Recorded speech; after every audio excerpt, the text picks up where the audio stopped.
I determined at least to tell him of the 2 letters I had read, as well as of the extraordinary manner in which they had disappeared, and I then inquired if he thought they had been addressed to the woman who had died in the house, and if there were anything in her early history which could possibly confirm the dark suspicions to which the letters gave rise. Mr. J. seemed startled, and, after musing a few moments, answered, "I know but little of the woman's earlier history, except, as I before told you, that her family were known to mine. But you revive some vague reminiscences to her prejudice. I will make inquiries, and inform you of their result. Still, even if we could admit the popular superstition that a person who had been either the perpetrator or the victim of dark crimes in life could revisit, as a restless spirit, the scene in which those crimes had been committed, I should observe that the house was infested by strange sights and sounds before the old woman died. You smile. What would you say?" "I would say this, that I am convinced, if we could get to the bottom of these mysteries, we should find a living human agency." "What? You believe it is all an imposture? For what object?" "Not an imposture in the ordinary sense of the word. If suddenly I were to sink into a deep sleep from which you could not awake me, but in that sleep could answer questions with an accuracy which I could not pretend to when awake, tell you what money you had in your pocket, nay, describe your very thoughts, it is not necessarily an imposture, any more than it is necessarily supernatural. I should be unconsciously to myself, under a mesmeric influence, conveyed to me from a distance by a human being who had acquired power over me by previous rapport. Granting mesmerism so far carried to be a fact, you are right, and you would infer from this that a mesmerizer might produce the extraordinary effects you and others have witnessed over inanimate objects, fill the air with sights and sounds, or impress our senses with the belief in them, we never having been en rapport with the person acting us? No. What is commonly called mesmerism could not do this, but there may be a power akin to mesmerism and superior to it, the power that in the old days was called magic. That such a power may extend to all inanimate objects of matter, I do not say, but if so, it would not be against nature, only a rare power in nature, which might be given to constitutions with certain peculiarities, and cultivated by practice to an extraordinary degree. That such a power might extend over the dead, that is, over certain thoughts and memories that the dead may still retain, and compel, not that which ought properly to be called the soul, and which is far beyond human reach, but rather a phantom of what has been most earth-stained on earth, to make itself apparent to our senses, is a very ancient, though obsolete theory, upon which I will hazard no opinion. But I do not conceive the power would be supernatural. Let me illustrate what I mean from an experiment which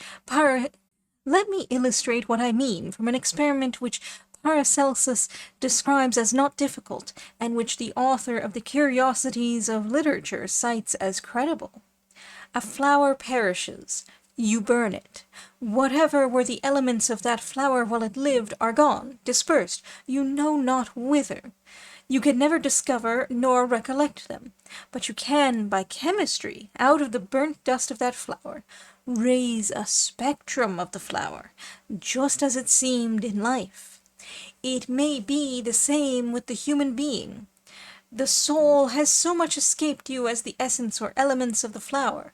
Still you may make a spectrum of it, and this phantom, though in the popular superstition it is held to be the soul of the departed, must not be confounded with the true soul.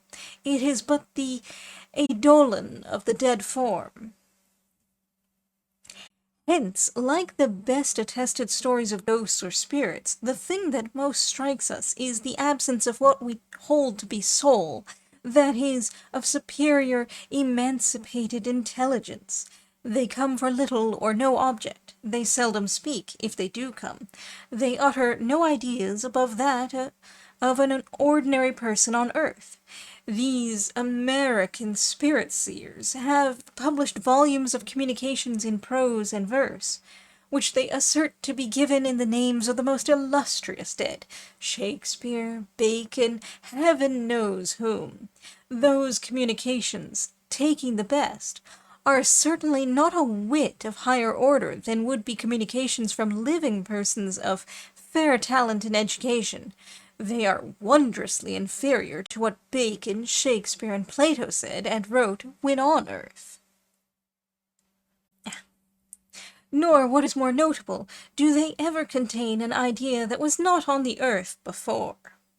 Wonderful, therefore, as such phenomena may be, granting them to be truthful, I see much that philosophy may question, nothing that it is incumbent on philosophy to deny. That is, nothing supernatural. They are but ideas conveyed somehow or other, we have not yet discovered the means, from one mortal brain to another. Whether in so doing tables walk of their own accord, or fiend-like shapes appear in a magic circle,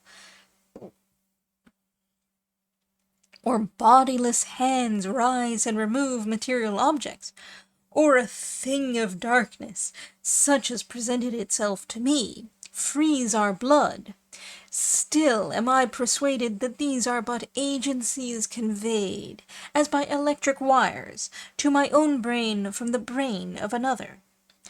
In some constitutions there is a natural chemistry, and those may produce chemic wonders.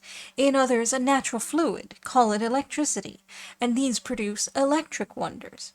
But they differ in this from normal science. They are alike objectless, purposeless, puerile, frivolous. They lead on to no grand results, and therefore the world does not heed, and true sages have not cultivated them.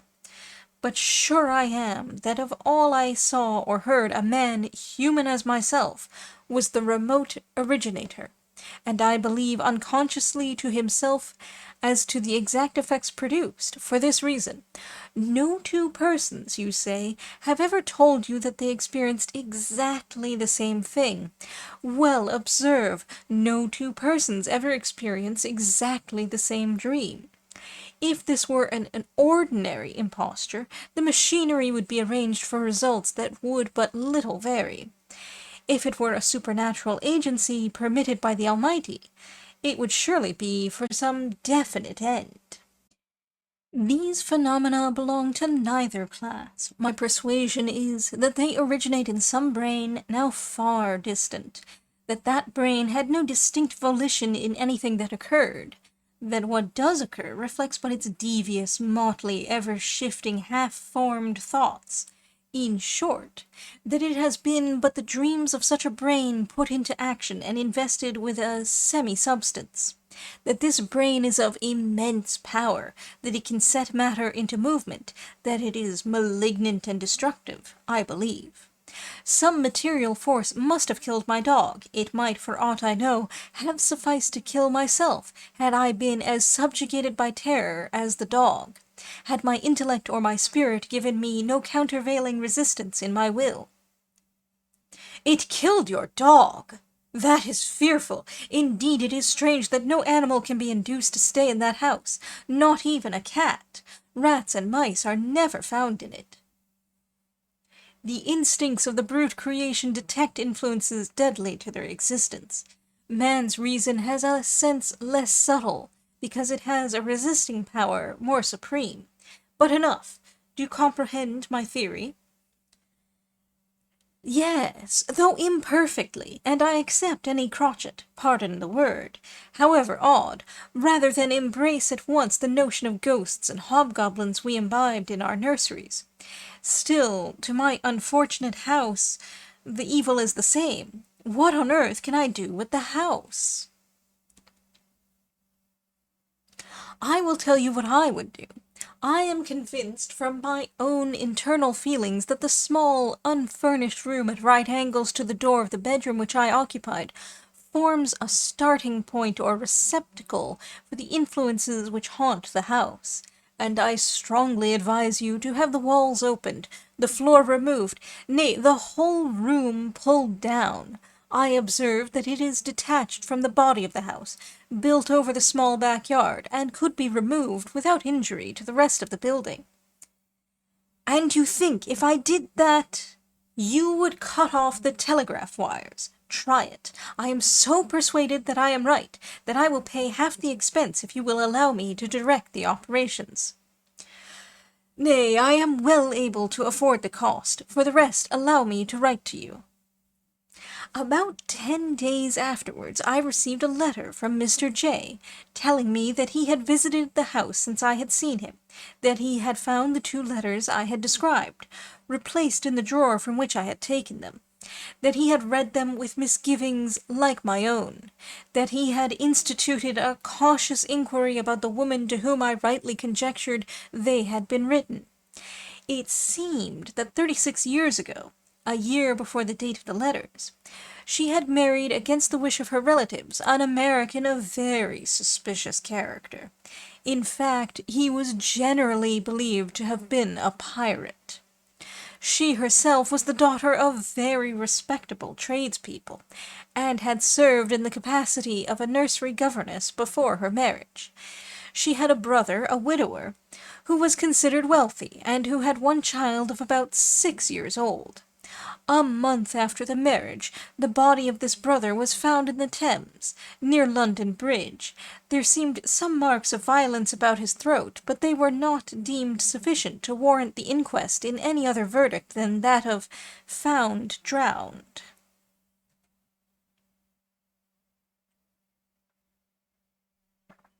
The American and his wife took charge of the little boy, the deceased brother having by his will left his sister the guardian of his only child, and in the event of the child's death, the sister inherited. The child died about 6 months afterwards. It was supposed to have been neglected and ill-treated. The neighbors deposed to have heard it shriek at night.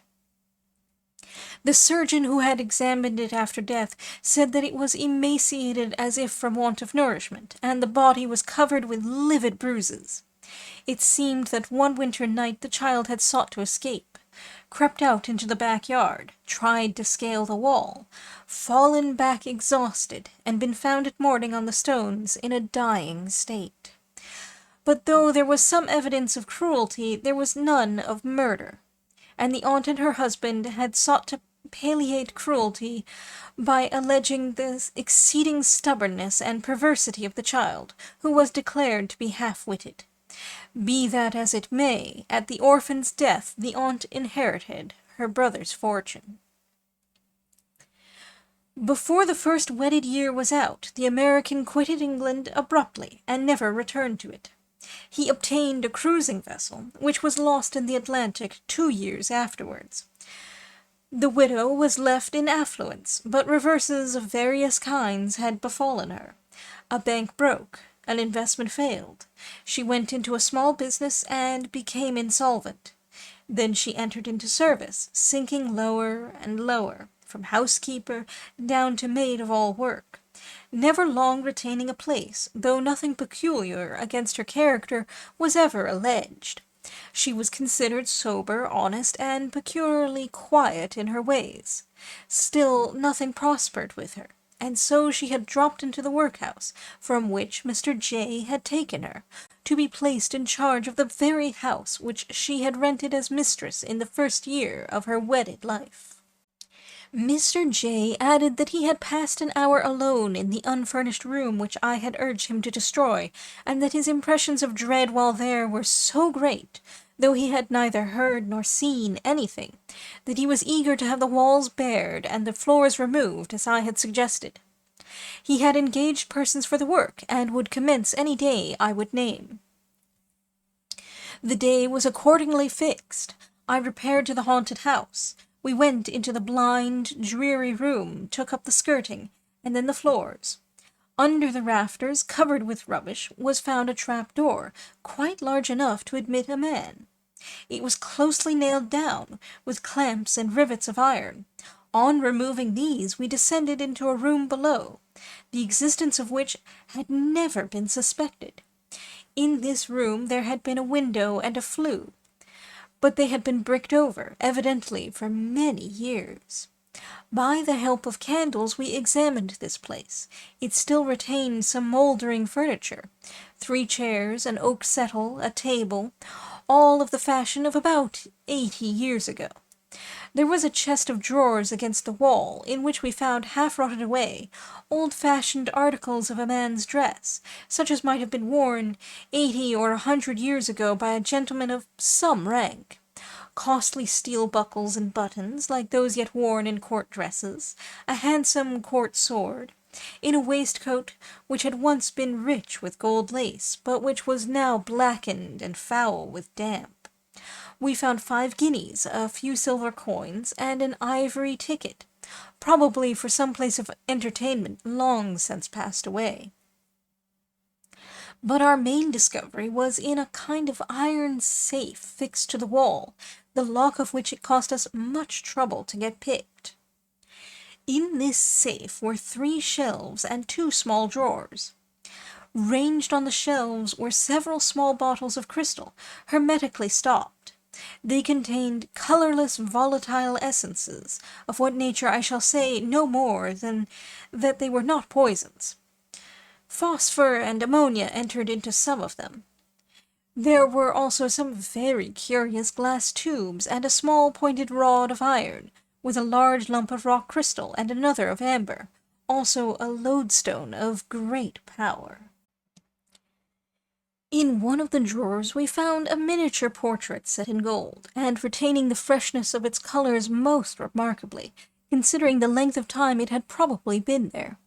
The portrait was that of a man who might be somewhat advanced in middle life, perhaps 47 or 48.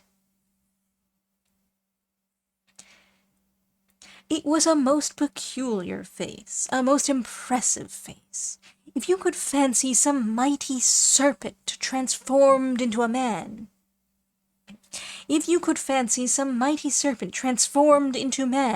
preserving in the human lineaments the old serpent type, you would have a better idea of that countenance than long descriptions can convey.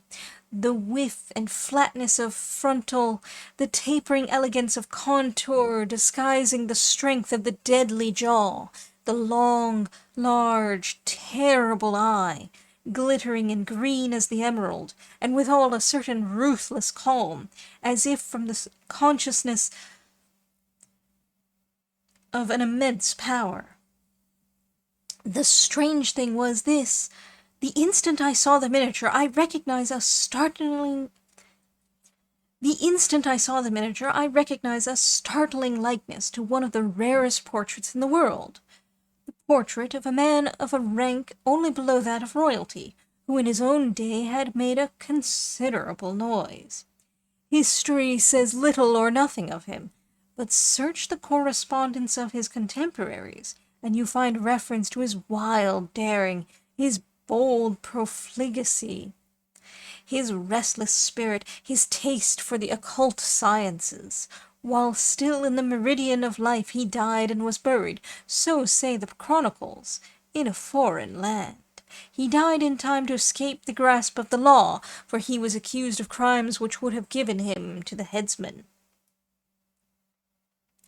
After his death, the portraits of him, which had been numerous, for he had been a munificent encourager of art, were bought up and destroyed.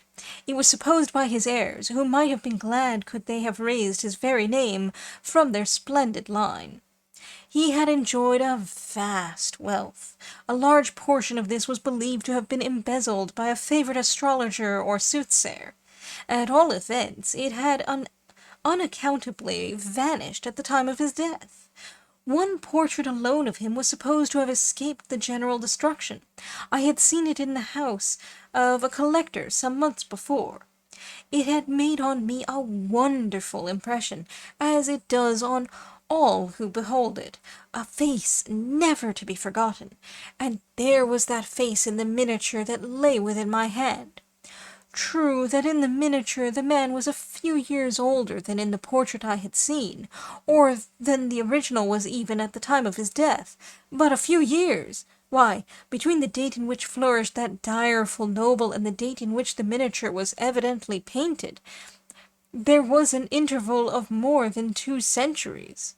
While I was thus gazing, silent and wondering, Mr. J. said, "But is it possible? I have known this man." "How? Where?" I cried. "In India. He was high in the confidence of the Rajah of somewhere, and well nigh drew him into a revolt which could have lost the Rajah his dominions.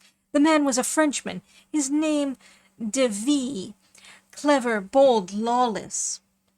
We insisted on his dismissal and banishment. It must be the same man, no 2 faces like his, yet this miniature seems nearly 100 years old." Mechanically I turned round the miniature to examine the back of it, and on the back was engraved a pentacle. In the middle of the pentacle a ladder, and the 3rd step of the ladder was formed by the date 1765. Examining still more minutely, I detected a spring. This, on being pressed, opened the back of the miniature as a lid. Withinside the lid was engraved, "Mariana, to thee, be faithful in life and in death to someone." Here follows a name that I will not mention, but it was not unfamiliar to me. I had heard it spoken of by old men in my childhood as the name borne by a dazzling charlatan, who had made a great sensation in London for a year or so, and had fled the country on the charge of a double murder within his own house, that of his mistress and his rival. I said nothing of this to Mr. J., to whom reluctantly I resigned the miniature. We had found no difficulty in opening the first drawer within the iron safe. We found great difficulty in opening the second.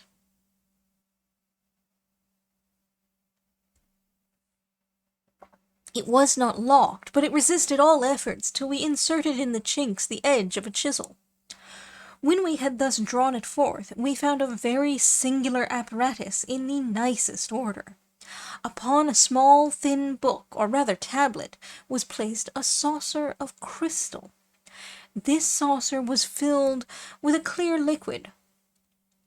On that liquid floated a kind of compass, with a needle shifting rapidly round, but instead of the usual points of a compass were 7 strange characters, not very unlike those used by astrologers to denote the planets. A very peculiar, but not strong nor displeasing odor came from this drawer, which was lined with a wood that we afterwards discovered to be hazel. Whatever the cause of this odor, it produced a material effect on the nerves. We all felt it, even the 2 workmen who were in the room. A creeping, tingling sensation from the tips of the fingers to the roots of the hair. Impatient to examine the tablet, I removed the saucer. As I did so, the needle of the compass went round and round with exceeding swiftness, and I felt a shock that ran through my whole frame, so that I dropped the saucer on the floor. The liquid was spilt, the saucer was broken, the compass rolled to the end of the room, and at that instant the walls shook to and fro, as if a giant had swayed and rocked them. The 2 workmen were so frightened that they ran up the ladder by which we had descended from the trap-door. But seeing that nothing more happened, they were easily induced to return. Meanwhile I had opened the tablet. It was bound in a plain red leather, with a silver clasp. It contained but 1 sheet of thick vellum, and on that sheet were inscribed, within a double pentacle, words in old monkish Latin, which are literally to be translated thus: "On all that it can reach within these walls, sentient or inanimate, living or dead, as moves the needle, so work my will. Accursed be the house, and restless be the dwellers therein." We found no more. Mr. J. burnt the tablet and its anathema. He razed to the foundations the part of the building containing the secret room with the chamber over it. He had then the courage to inhabit the house himself for a month, and a quieter, better-conditioned house could not be found in all London. Subsequently he let it to advantage, and his tenant has made no complaints. But my story is not yet done. A few days after Mr. J. had removed into the house, I paid him a visit. We were standing by the open window and conversing. A van containing some articles of furniture which he was moving from his former house was at the door. I had just urged on him my theory that all those phenomena regarded as supermundane had emanated from a human brain, adducing the charm, or rather curse, we had found and destroyed in support of my philosophy. Mr. J. was observing in reply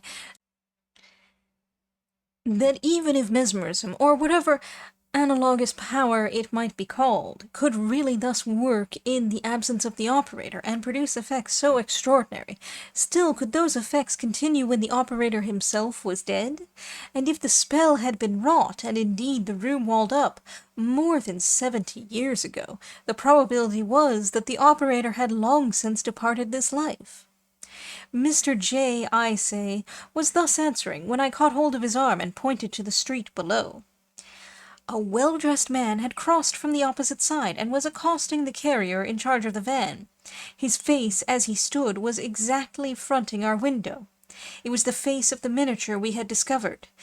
It was the face of the portrait of the noble 3 centuries ago. "Good heavens!" cried Mr. J. "That is the face of Devi, and scarcely a day older than when I saw it in the Rajah's court in my youth." Seized by the same thought, we both hastened downstairs. I was first in the street, but the man had already gone. I caught sight of him, however, not many yards in advance, and in another moment I was by his side. I had resolved to speak to him, but when I looked into his face, I felt as if it were impossible to do so. That eye, the eye of the serpent, fixed and held me spellbound. And withal, about the man's whole person there was a dignity, an air of pride and station and superiority, that would have made anyone, habituated to the usages of the world, hesitate long before venturing upon a liberty or impertinence. And what could I say? What was it I would ask? Thus ashamed of my first impulse, I fell a few paces back, still, however, following the stranger, undecided what else to do. Meanwhile he turned the corner of the street. A plain carriage was in waiting, with a servant out of livery, dressed like a valet de place, at the carriage door. In another moment he had stepped into the carriage, and it drove off. I returned to the house. Mr. J. was still at the street door. He asked the carrier what the stranger had said to him. Merely asked whom that house now belonged to. The same evening I happened to go with a friend to a place in town called the Cosmopolitan Club, a place open to men of all countries, all opinions, all degrees. One orders one's coffee, smokes one's cigar. One is always sure to meet agreeable, sometimes remarkable persons. I had not been 2 minutes in the room before I beheld at a table, conversing with an acquaintance of mine, whom I will designate by the initial G, the man, the original of the miniature. He was now without his hat, and the likeness was yet more startling. Only I observed that while he was conversing there was less severity in the countenance. There was even a smile, though a very quiet and very cold one. The dignity of mien I had acknowledged in the street was also more striking, a dignity akin to that which invests some prince of the East, conveying the idea of supreme indifference and habitual, indisputable, indolent, but resistless power. G. soon after left the stranger, who then took up a scientific journal, which seemed to absorb his attention. I drew G. aside. "Who and what is that gentleman?"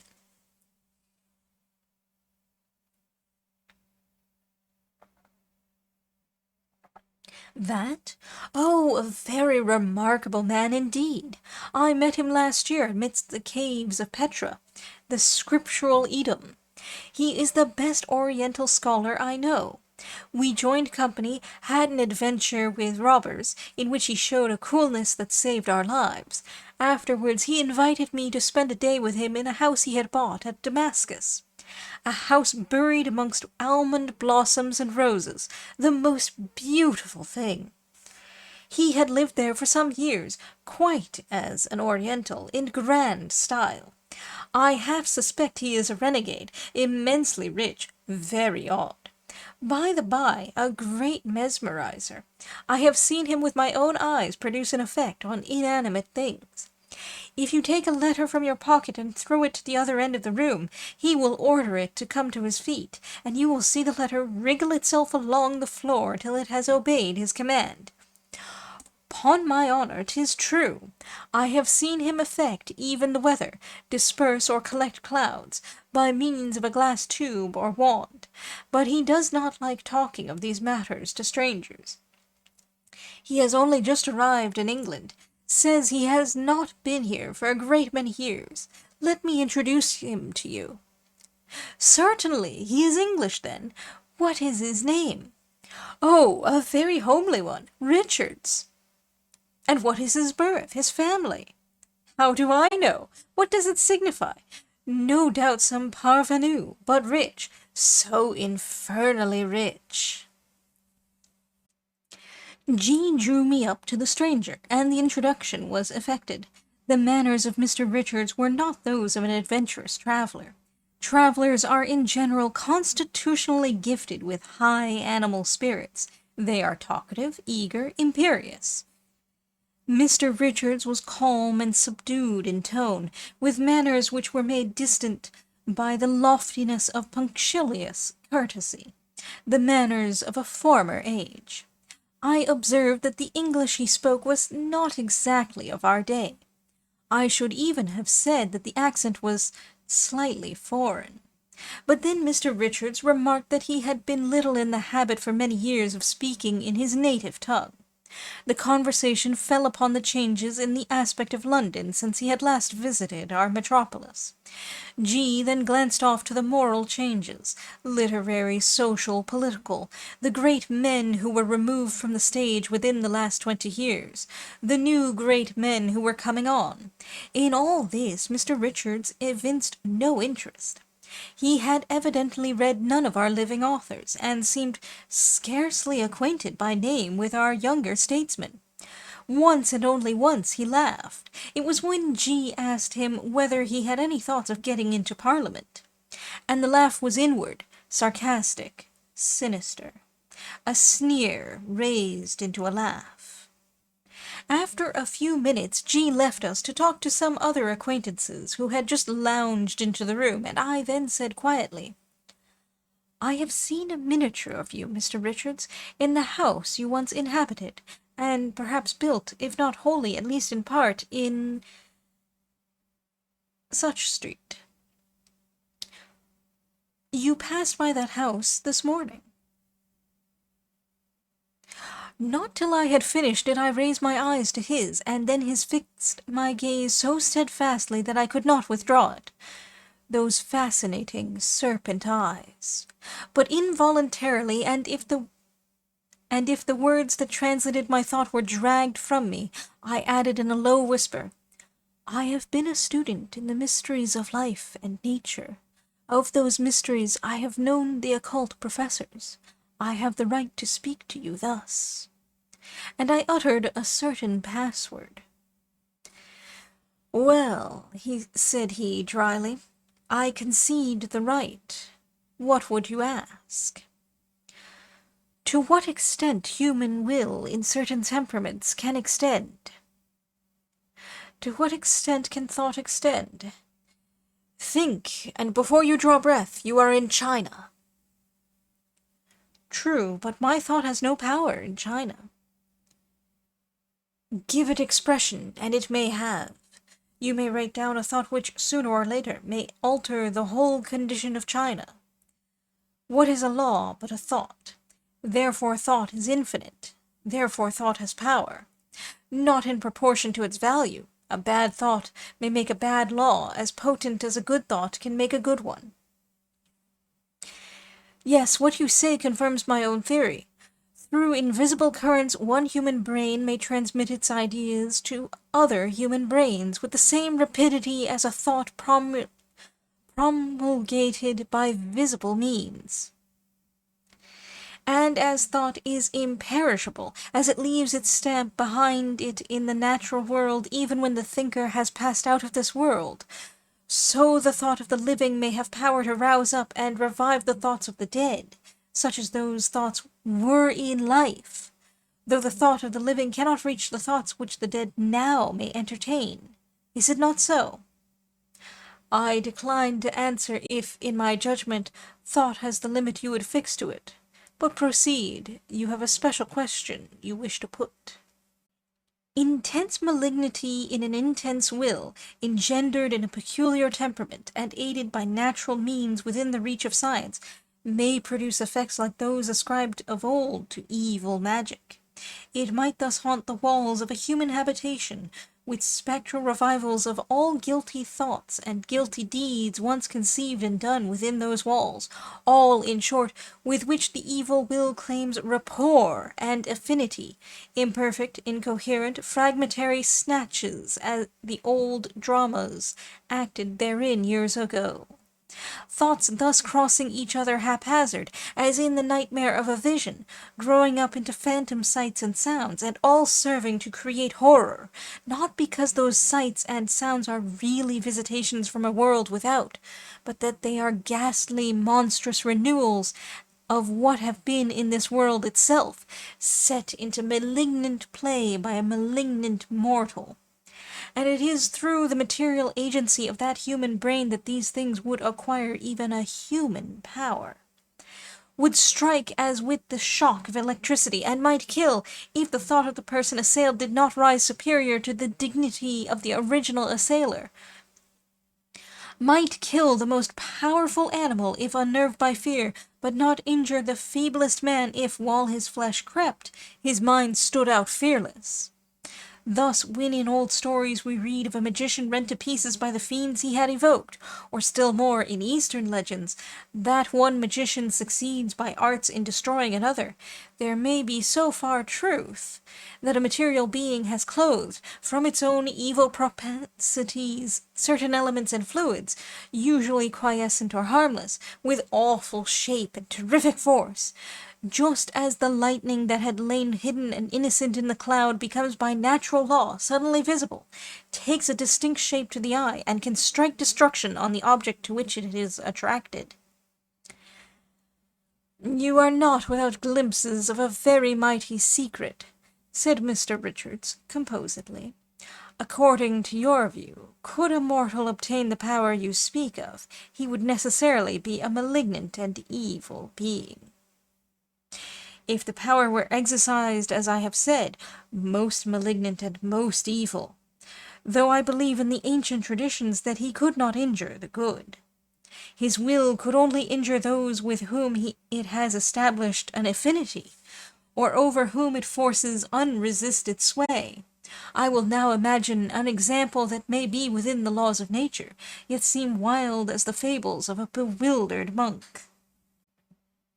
You will remember that Albertus Magnus, after describing minutely the process by which spirits may be invoked and commanded, adds emphatically that the process will instruct and avail only to the few, that a man must be born a magician, that is, born with a peculiar physical temperament, as a man is born a poet.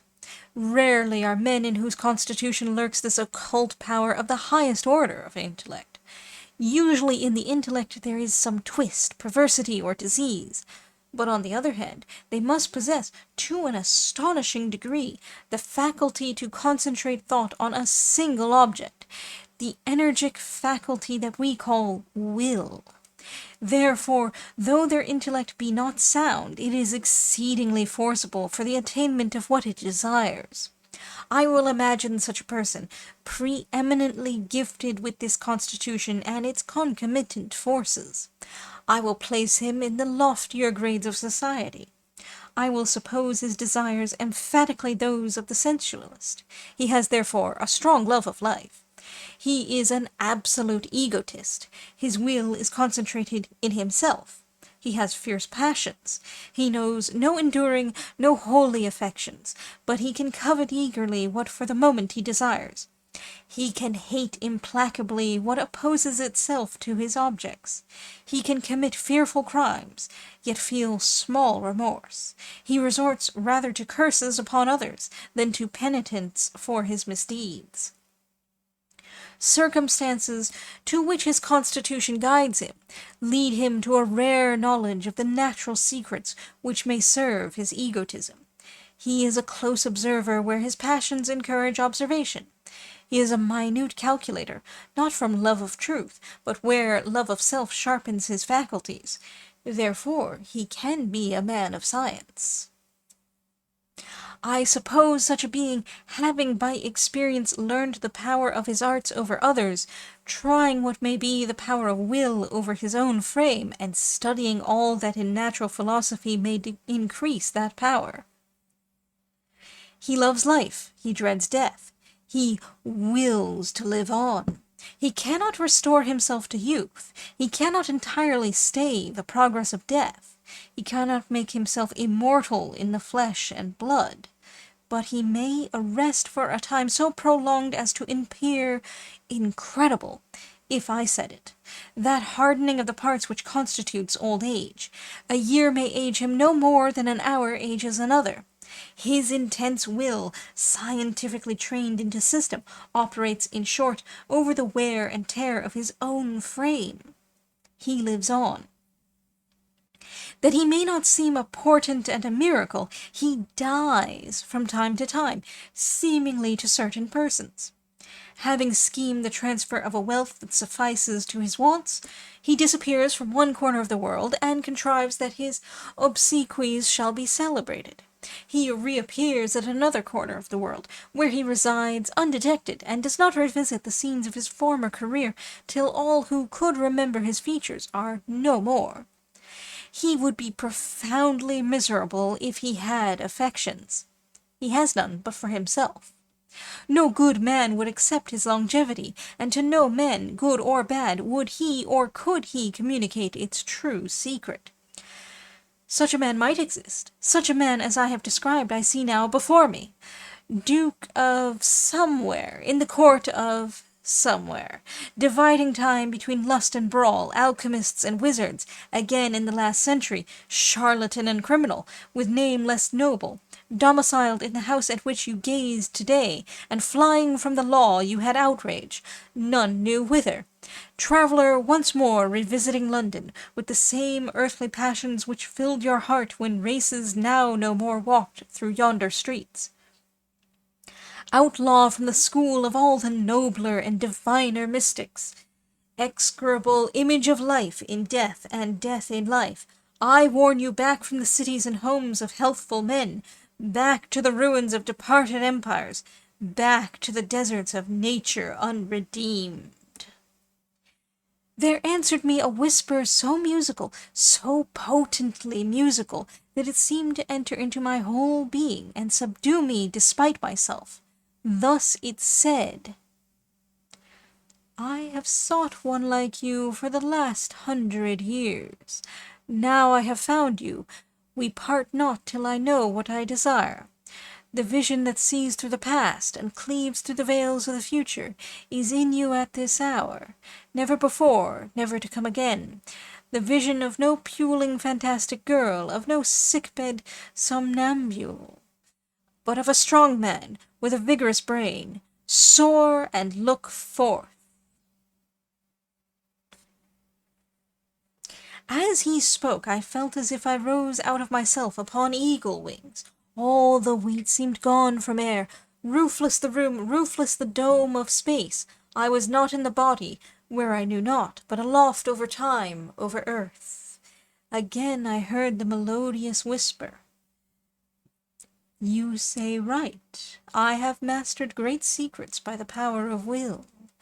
True, by will and by science I can retard the process of years. But death comes not by age alone. Can I frustrate the accidents which bring death upon the young? No, every accident is a providence. Before a providence snaps every human will. Shall I die at last, ages and ages hence, by the slow though inevitable growth of time, or by the cause that I call accident? By a cause you call accident. Is not the end still remote? Asked the whisper, with a slight tremor. Regarded as my life regards time, it is still remote. And shall I, before then, mix with the world of men as I did ere I learned these secrets, resume eager interest in their strife and their trouble, battle with ambition, and use the power of the sage to win the power that belongs to kings? You will yet play a part on the earth that will fill earth with commotion and amaze, for wondrous designs have you, a wonder yourself, been permitted to live on through the centuries. All the secrets you have stored will then have their uses. All that now makes you a stranger amidst the generations will contribute then to make you their lord.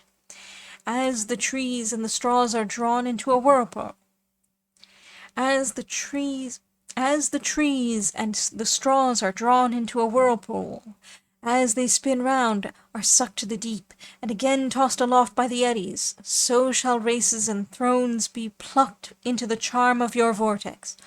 Awful destroyer, but in destroying made, against your own will, a constructor. And that date, too, is it far off? Far off, when it comes, think your end in this world is at hand. How and what is the end? Look east, west, south, and north. In the north, where you never yet trod towards the point whence your instincts have warned you, there a spectre will seize you. 'Tis death! I see a ship, it is haunted. 'Tis chased, it sails on. Baffled navies sail after that ship. It enters the region of ice. It passes a sky red with meteors. 2 moons stand on high over ice reefs. I see the ship locked between white defiles. They are ice rocks. I see the dead strew the decks, stark and livid, green mold on their limbs. All are dead but one man. It is you. But years, though so slowly they come, have then scathed you. There is the coming of age on your brow, and the will is relaxed in the cells of the brain. Still that will, though enfeebled, exceeds all that man knew before you. Through the will you live on, gnawed with famine, and nature no longer obeys you in that death-spreading region. The sky is a sky of iron, and the air has iron clamps, and the ice rocks wedge in the ship. Hark how it cracks and groans. Ice will embed it as amber embeds a straw. And a man has gone forth, living yet, from the ship and its dead, and he has clambered up the spikes of an iceberg, and the 2 moons gaze down on his form. That man is yourself, and terror is on you. Terror. And terror has swallowed your will, and I see swarming up the steep ice rock grey grisly things. The bears of the north have scented their quarry. They come near you and nearer, shambling and rolling their bulk, and in that day every moment shall seem to you longer than the centuries through which you have passed. And heed this, after life, moments continued make the bliss or the hell of eternity. Hush, said the whisper. But the day, you assure me, is far off, very far. I go back to the almond and rose of Damascus.